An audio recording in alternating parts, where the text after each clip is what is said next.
side in Southeast Louisiana. This is WDSU News This Morning.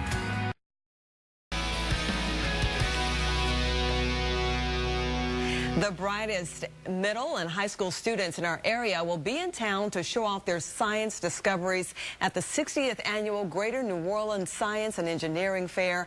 Joining us live in our studio to tell us more, we have Dr. Annette Ertling, and she is the director of the Greater New Orleans Science Fair. And we also have Linda Denson, an 8-year-old from Benjamin Franklin Elementary, to tell us more about the fair coming up. And thank you so much, both of you, for being a part of the program. You are just absolutely adorable, Linda. I'm going to come to you in just a moment, but first, Dr. Ertling, tell us about this fair, please. Well, this is a regional fair which is open to students in Orleans, Jefferson, Plaquemine, and St. Bernard. And next week we have approximately 350 students who have either won in their local school fairs or have been nominated by their schools to represent them at this second level of competition. They will be competing for over $60,000 in cash prizes for students and teachers, and for trips, and for school grants, and for scholarships, thanks to our wonderful donors. That's great. It's just the most exciting thing. Wow. And it is open to the public. If people are interested in seeing these displays, they can come Wednesday afternoon, 3:30 to 5:30, or Thursday morning, 9 to noon. All right. And if they want to get more involved, we're still looking for judges. All right, sounds great. Now, Linda, you're 13 years old, once again, 8th grader, Benjamin Franklin Elementary School. You brought along your science fair project. Tell us about it, please. Well, my science fair project is called When Life Gives You Rain, Make Rain Gardens.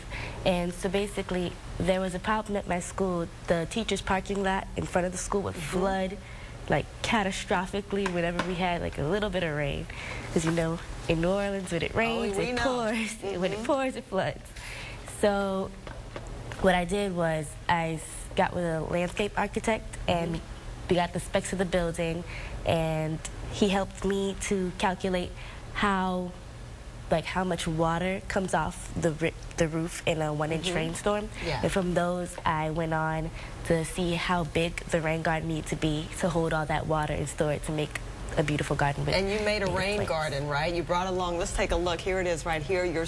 Tell us what we're looking at here. These are pictures from the actual parking lot where that used to flood until you came along and fixed the problem. Yes, this is the front of the schoolyard. This is basically the process we went through. You can see that it was filled with the rocks for the reservoir at the bottom, and then we put mesh liner over it, put some soil back in, and planted some really pretty water-loving plants. Amazing. And you brought along, here, what do you have here quickly? This is the tools you need to make everything operate. This is a pump that I use in my pour water well. There's a well by the side of the garden that I use to pump water out of the garden to test it, to see how I'm making a difference with the water quality. An amazing girl. Thank you so much, both of you, for being a part of the program. And Linda, you're on your way to becoming a biomedical engineer. We're so excited. She's competing second level of the competition. Once again, the Greater New Orleans Science and Engineering Fair taking place February 25th through the 26th, UNO's Human Performance Center. For more information, log on to gnoscf.tulane.edu. Thanks again. Thank you.